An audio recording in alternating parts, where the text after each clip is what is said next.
भारत निर्वाचन आयोग ने लोकसभा चुनाव की तारीखों का ऐलान कर दिया है।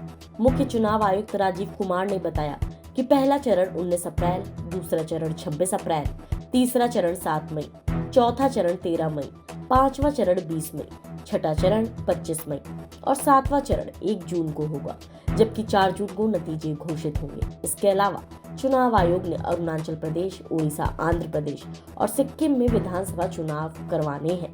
आपको बता दें, चुनाव की तारीखों के ऐलान के बाद प्रधानमंत्री नरेंद्र मोदी ने कहा कि भारतीय जनता पार्टी एनडीए आम चुनाव में उतरने के लिए पूरी तरह से तैयार है। उन्होंने कहा कि लोकतंत्र के सबसे बड़े महापर्व का शुभारंभ हो गया है। चुनाव आयोग ने 2024 के लोकसभा चुनाव की तारीखों की घोषणा कर दी है। बीजेपी एनडीए इन चुनावों में उतरने के लिए पूरी तरह से तैयार है। सुशासन और जनसेवा के अपने ट्रैक रिकॉर्ड के आधार पर हम जनता जनार्दन के बीच जाएंगे।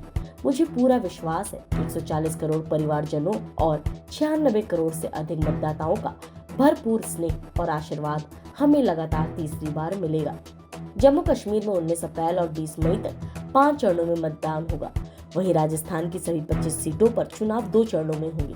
12 सीटों के लिए पहला चरण 19 को होगा और 13 सीटों के लिए दूसरा चरण 26 अप्रैल को होगा। महाराष्ट्र के 48 सीटों पर लोकसभा चुनाव का आयोजन 5 चरणों में किया जाएगा। आपको बता दें, वहीं बिहार में 18वीं लोकसभा के लिए बिहार में कुल 7 चरणों में चुनाव कराए जाएंगे और उत्तर प्रदेश में 7 चरणों में चुनाव प्रक्रिया संपन्न होगी। जनसंख्या के आधार पर सबसे बड़े राज्य में 80 लोकसभा सीटें हैं, जो कि देश में किसी भी राज्य में नहीं है। पंजाब में 7वें चरण में और चुनाव आयोग के मुताबिक गुजरात की सभी 26 लोकसभा सीटों के लिए मतदान 7 मई को तीसरे चरण में होगी। वहीं वोटों की गिनती एक साथ ही 4 जून को होगी।